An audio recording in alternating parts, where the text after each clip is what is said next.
Welcome to Transformative Principal, where I help you stop putting out fires and start leading. I'm your host, Jethro Jones. You can follow me on Twitter at Jethro Jones.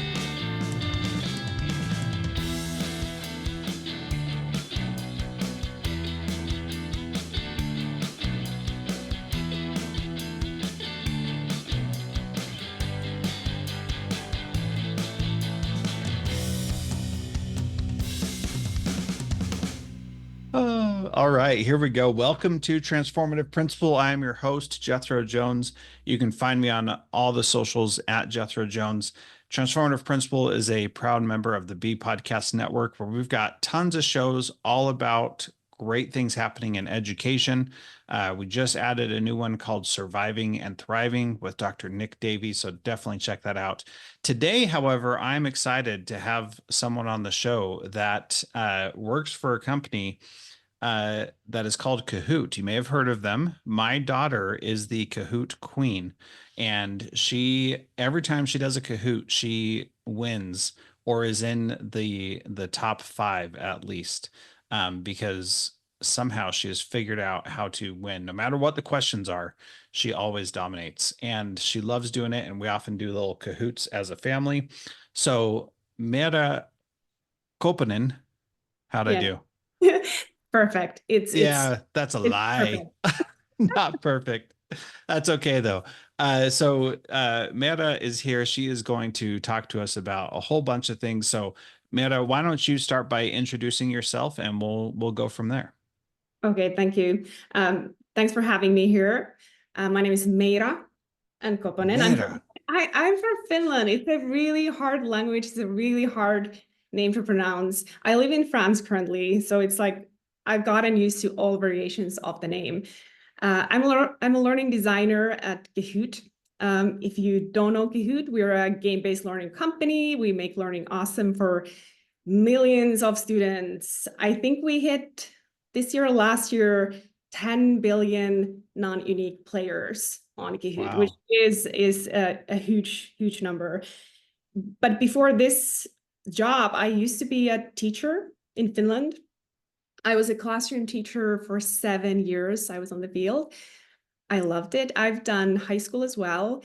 And then I taught university and some of it during COVID. So I got to experience this COVID teaching on Zoom, which was quite an experience, let's say.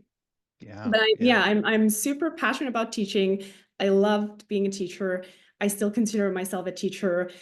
But I mean, it's not the easiest profession, right? It is quite tough. It's quite hectic. So at Kahoot, we want to make that work a little bit easier. We want to give a tool out there for kids, who can call themselves Kahoot queens and be proud of it, be proud and excited about learning, get their brains activated, get them interacting with each other, making connections, having fun learning, and kind of reimagining what learning is. It's not just passively listening, daydreaming, you're hours away. It's something that is like filled with curiosity. It's filled with engagement. It's filled with so many fun things. And that's something what we at Kahoot want to bring to all the classrooms in the world. Yeah, that's great. So since you're from Finland and we're a teacher in Finland, I have also had another Finnish teacher on, Pirjo Suhonen. I probably got her name wrong too. Do you know her? It's a small world. It is a small world, and usually Finnish people know each other. Suhonen, can you say the first name again? Pirjo, Pirjo. Oh, Pirjo. Pirjo Suhonen doesn't ring a bell. But Okay, I will have to see. Maybe we're related after. Every time I meet a person, it's like your cousin or something. Yeah, that's wonderful. The thing that it's worth it to ask, because there are always connections, and I just had one yesterday where there were these 3 degrees of separation around me and 3 friends, and we were all connected. We just didn't know it, and I just find that really fascinating. So listeners, you can go learn more about education in Finland. That was a really hot topic here in the United States a few years ago because everybody thinks Finns are amazing at education. And according to Pirjo, you were and are. And so let's talk about what it means to be a learning designer at Kahoot and what it is that you are trying to do with this program that a lot of people love, and it is quite fun and engaging. And I have to tell you real quick that last night we were playing Uno. Are you familiar with that Yeah. game? Yeah, the card game. Yeah. Yep. My two daughters and I were playing, and while we were playing, my oldest daughter, who's the Kahoot queen, was humming along or humming the song that Kahoot plays when you're playing. Yeah, Yeah, the it's top is on. yeah, Yeah. yeah. It is it's quite catchy. So good work there. So tell us about what you do as a learning designer. So I'm a learning designer in the product team. So I work with a lot of teams in the product development sector. And our team specific interest is how do we actually make the learning experience more engaging, more inclusive, more accessible, easier to use, both for the teacher and for the students themselves. The students in the classroom inside the live class games, as well as students when they come to the platform playing on their own, looking for a study partner to refresh or review or learn or practice different topics without a classroom per se. So we're trying to do that. And what that concretely means is I meet a lot of teachers. I talk to a lot of teachers. I listen to their pain points. I talk to a lot of students. I go into a lot of classrooms. Whenever we want to release something like a new thing, I go and test it, usually myself. I go see teachers use it. I'm here in France, right? I've lived here 2 years. I don't speak French very well. That's a big shame. I try my best, but learning is tough. And one of the things I do here, I go to these French classrooms, and the kids don't speak English, and it's a great measure of how easy a product is to use when a person who doesn't know French can do a successful session with kids who don't speak English. Yes. Can we pause there for a second? Yeah. Because this is incredibly powerful and something that I've harped on for years. You should not need hours of professional development to Yes. learn how to use a tool.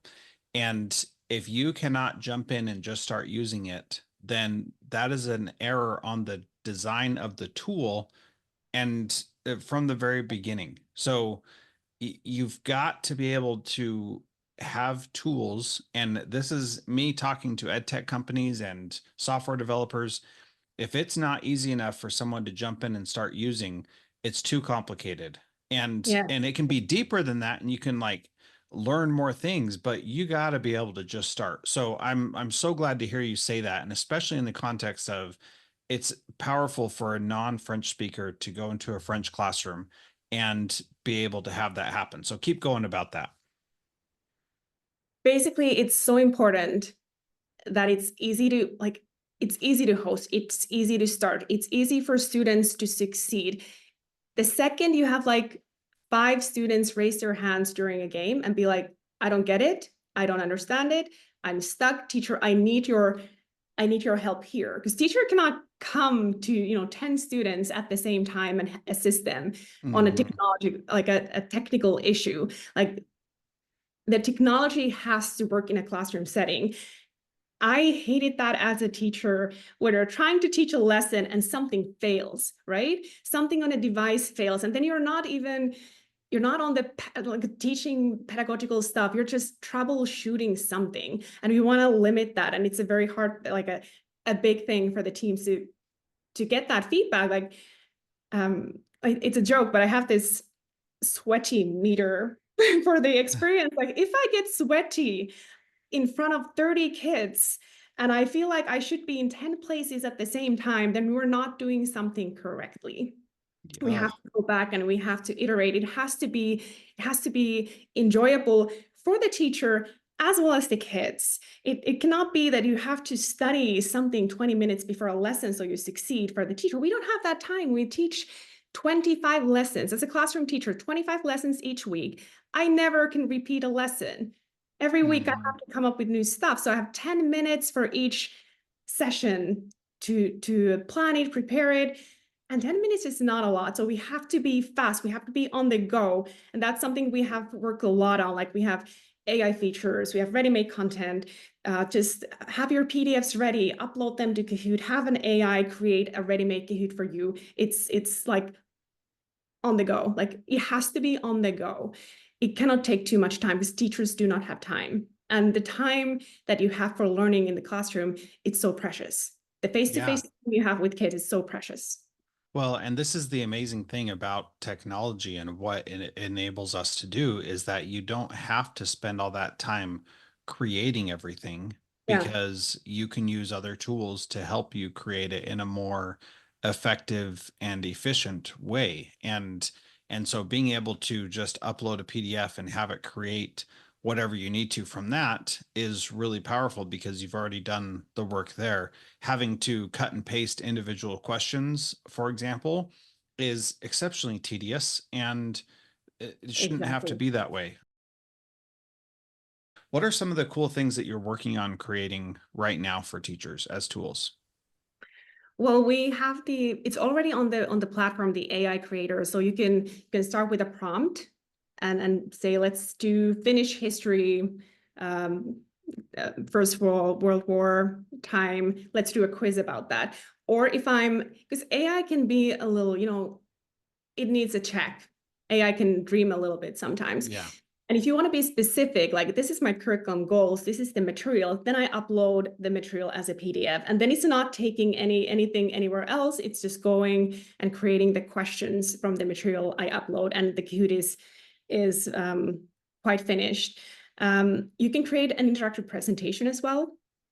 I think that's cool. So you have slides and you have questions in between. So you can spice up your teaching. You can upload your existing slide decks and just add questions and polls and maybe some conversation questions in between to create more interactive things. I think that's a big time saver for teachers. We have a lot of new game modes. I'm really into including everyone. And I know like there are the podium queens of the classroom, always win, no matter the Kahoot. But there is the kid who never wins, right? Who's never on the podium. And I feel for that kid. I was the last in every skiing competition in school. I remember that shame to this day, and I hate skiing and I will not ski.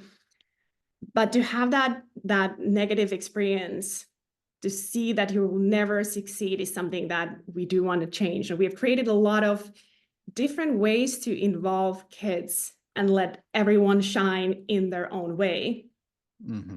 Like the classic game is you answer questions, you compete. It's a friendly competition against your friends, and that has its place as well. It's a fun way to assess the classroom's knowledge, to get like everyone's voice, kind of have a feeling where everyone's learning is at, so you as a teacher can think what to do next and how to continue the lesson.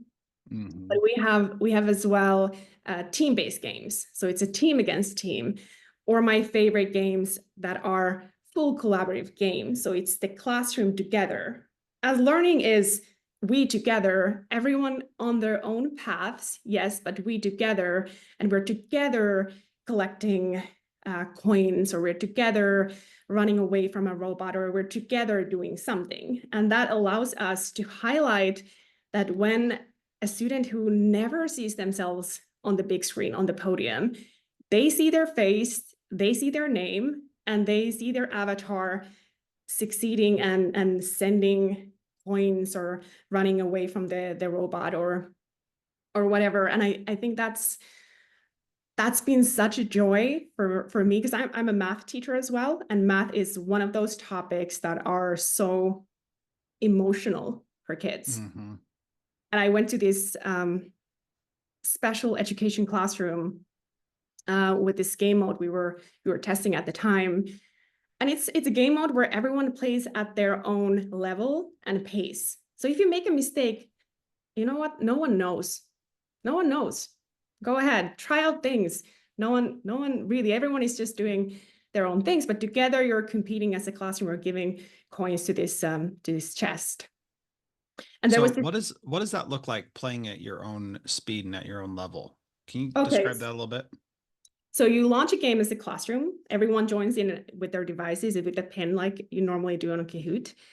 And instead of the questions being on the big screen starts this different kind of a collaborative game. It might be that everyone sees their avatar on the big screen and they're running away from the robot.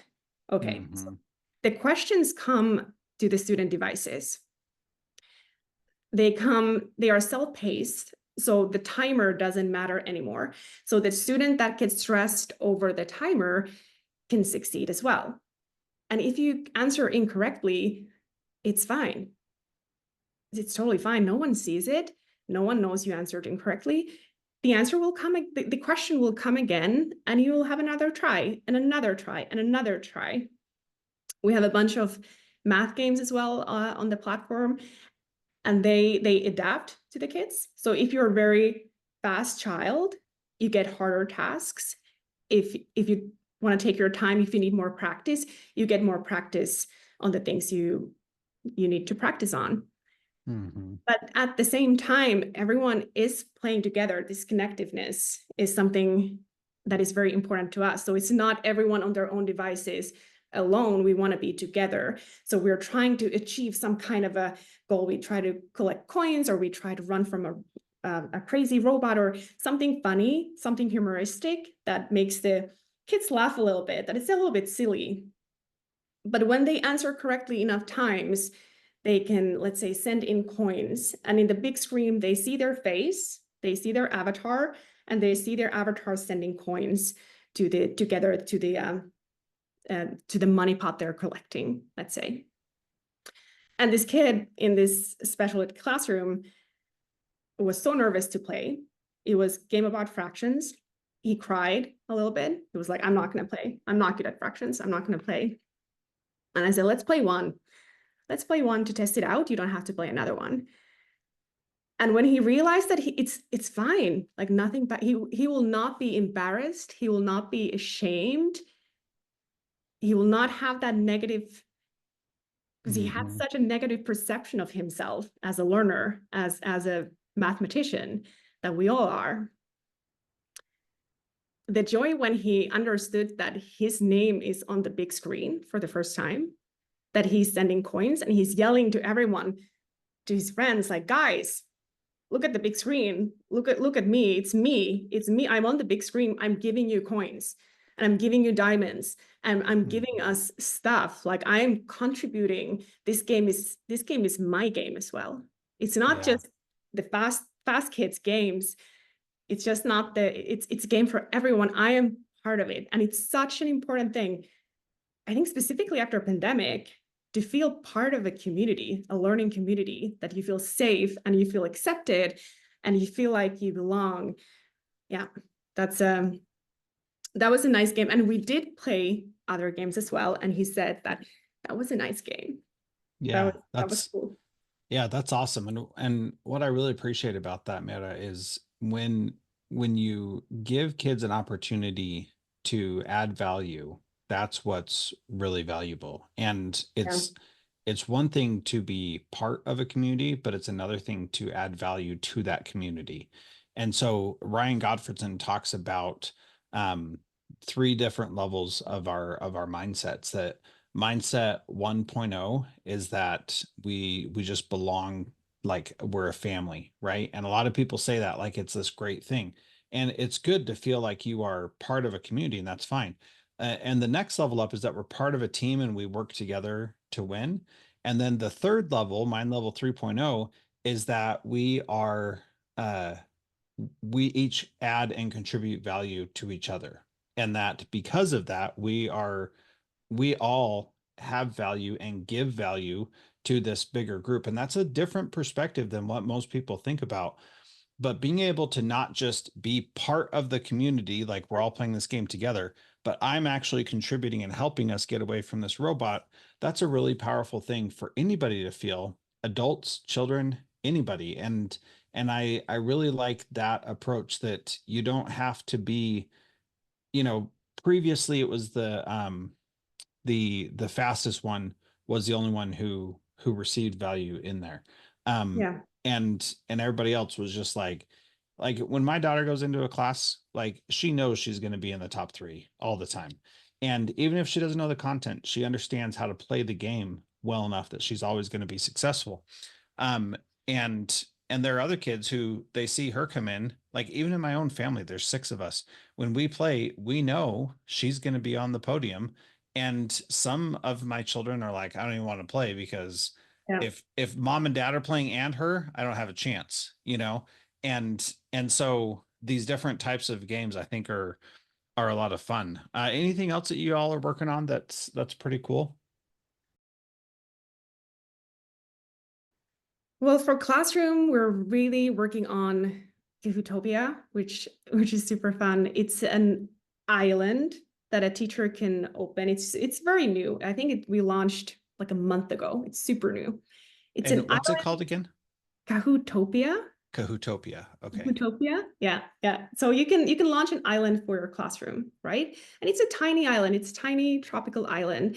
But when you play a Kahoot, let's say you play a math Kahoot, you unlock after the game, you unlock a tiny math house on the island to show that you played a math Kahoot, and you unlock a little prize like a hut. And if you replay the same Kahoot, you see the hut growing. And then when you do maybe a language Kahoot, you get a language house and you grow your island and you grow your skills.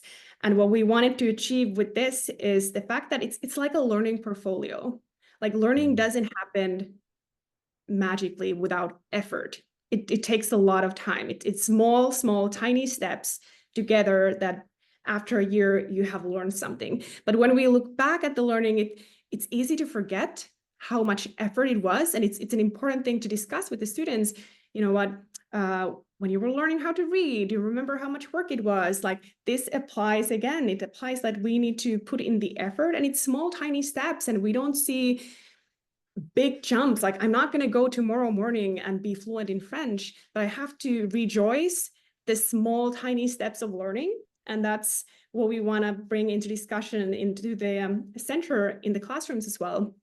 Like, yes, we're building this island together as a classroom. We're building this portfolio of learning, this path of learning that in the end of the year, we can look together and see, guys, we did a lot of work. We have played a lot of games. We have practiced a lot of things. We have done a mountain of work, and we should be proud of this work that we have done. Mm-hmm. Yeah. So I really like that idea, because that's an idea that I've had for a long time. And here's my challenge is, in education, because we are grouped in grade level bands and in classrooms, Yeah. then a lot of times the learning that happens outside of that isn't recognized or given credit, right? And so one of my big things, that you don't know this about me, but I've been talking for years about giving kids real authentic opportunities to learn inside the classroom, but then also taking the things they're doing and quote unquote counting them for what they're doing inside the classroom. So for example, let's say that there's a 5th grade student who writes in a journal every night, and is continually improving her writing by writing in a journal. And let's say that she has an opportunity uh to be in like a contest where she writes a short story or something. Or any other kind of writing, a poem, whatever.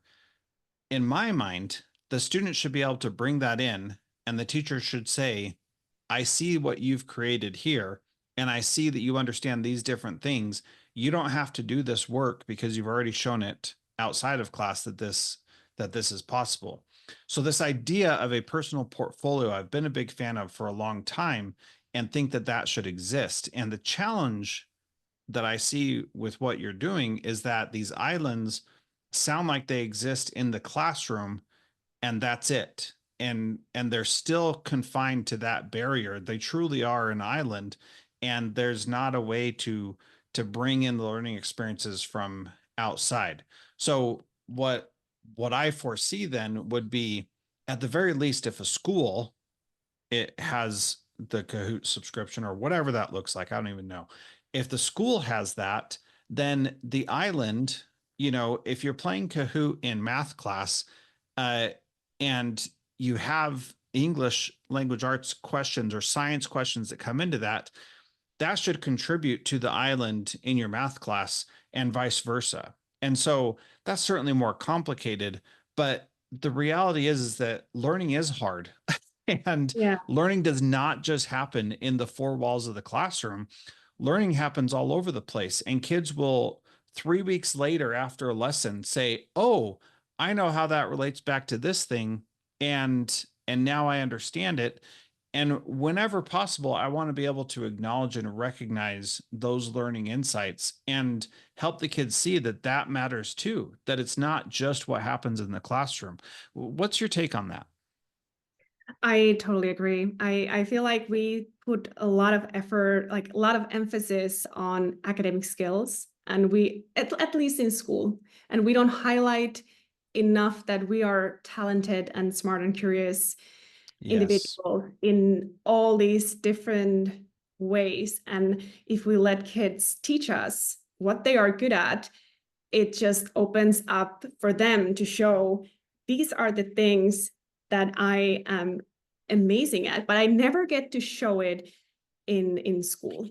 So we do want to build into this island idea, and part of it is having student rostering, like having students connect and having them, like the things that they do at home matters in the island as well, so that they can come on Monday and say, like, I want to show you, like, a teacher, I want to show everyone what I did this weekend. Like, I've discovered this skill, or I want to show this skill, and I want to show like how it kind of fits into this education that I'm in, because we're like we're imagining the future of education.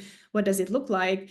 And we want to build these different skills into it, like whether it's the 21st century skills, like these skills that they're not visible necessarily in the basic curriculum lesson structure, but they exist and they're sort of hidden into it, and they are so valuable for the kids. Mm, yeah, they really are. I mean, they really are. And there's so much more that we can do, and especially with how technology enables things that like it hasn't before. I especially, you talked about going into a special ed classroom before, and one of the things that all kids need, but especially kids who have learning disabilities, is lots of repetition and Yes. and lots of practice doing something. And for a teacher to create a worksheet for a kid to go through and then to grade that and make sure they're getting it, this is a place where AI and tools like Kahoot and other things can really be beneficial, because you don't have to create as much, because you can say, drill and kill this kid on these specific things. And I don't think that that should be the norm for everybody, but sometimes you just need a lot of repetition, a lot of practice, and a lot of exposure to something. And it's totally appropriate to do that. When that is the default pedagogical approach, that's where I have a problem. But when somebody needs it, then we should unlock the floodgates and give them thousands and thousands of opportunities to try this. Um, and that just makes a huge difference to kids who need the practice and the repetition. And we need to enable that as simply as possible for the student and for the teacher, so that if there's 5 minutes of downtime, if that kid can practice for those entire 5 minutes, that's a really powerful thing, and that's really beneficial. And going back to that island idea, that if you're practicing in these little spurts, that still matters and that still counts and that still helps you grow and improve, and that kind of stuff matters. I totally agree. Like, AI gives us the opportunity of explore the progressions and give you the challenge you need and the practice you need, and also the variety of things, like giving you a variety of ways to practice as well. and potentially, like, this is definitely my dream, like variety of ways to show your knowledge, to show your learning. So you could, there's many possibilities that we're exploring, but you could have more ways than one to show it, to answer a question that you could make it talk, you could write, you could draw, you could really like explain it, that you'd have the tools to show and explain. I think that's something that I'm really a fan of. Like when I teach math is so hard to, because it's so abstract. It's so hard to explain it. But one of my favorite task activities for kids was very simple, like with a pair, explain to me to a video. You can record it as many times as you want, and it was just for classroom use. Like explain to a video like you would do it's not a podcast. What is it? Like a YouTube video. Yeah, like a short or Instagram reel or TikTok. Like an Instagram, like a TikTok type of reel where you explain what, like, how you do this or how you count this. And then it's fantastic for me and to everyone see their ideas, like how do you visualize counting area, or how do you visualize this, and how they chose to visualize it and how they chose to explain it. Because when you can teach it, then you really know it. So to have this, incorporate these ideas of showing your knowledge in different ways. And I'm a firmer believer as, like, when you're opening your mouth and verbalizing a thing, even for the first time, then you're kind of reformulating it in your head as well. That kind of interaction that we have, like between you and me, we're reformulating, we're thinking, we're learning all the time. And that's what learning as well. It's not a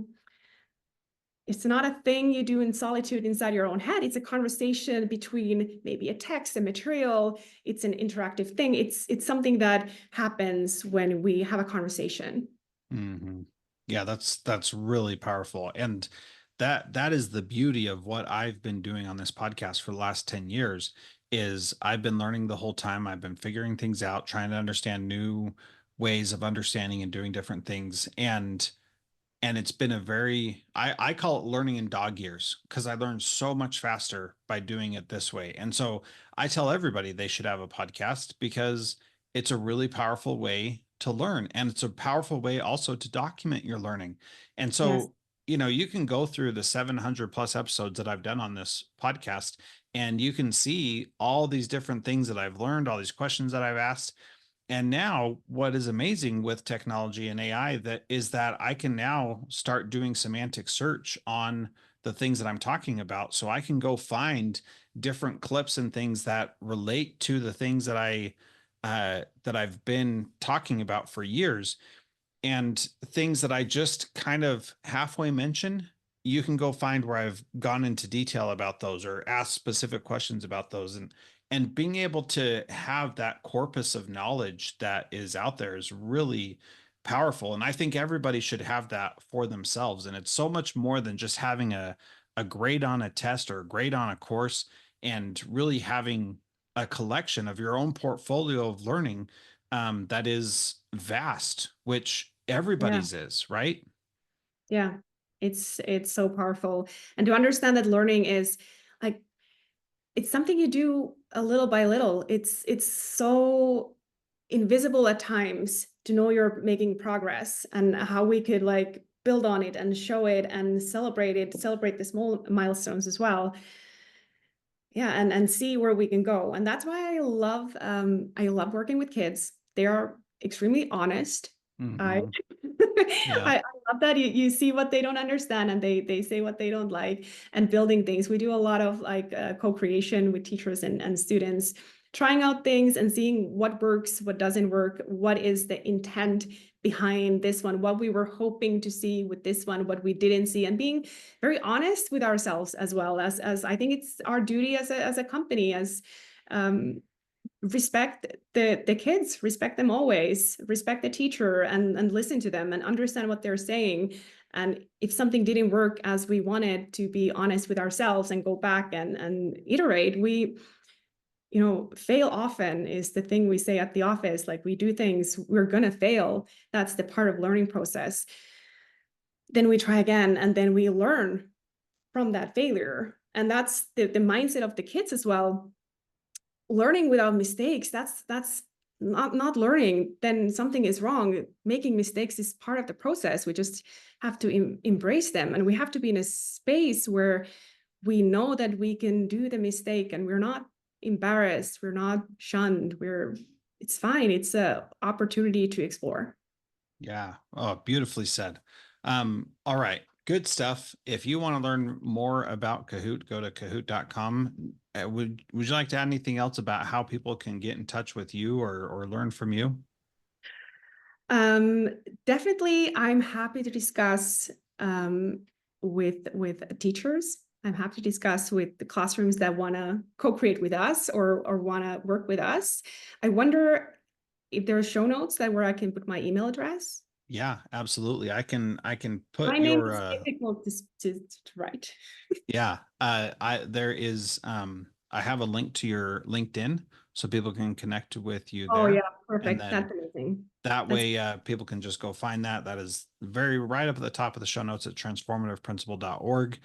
You can go find it, and then you can get in touch with her and see what kinds of cool things you can do together. So Meira, thank you so much for being part of Transformative Principal. This was awesome. Thanks for having me.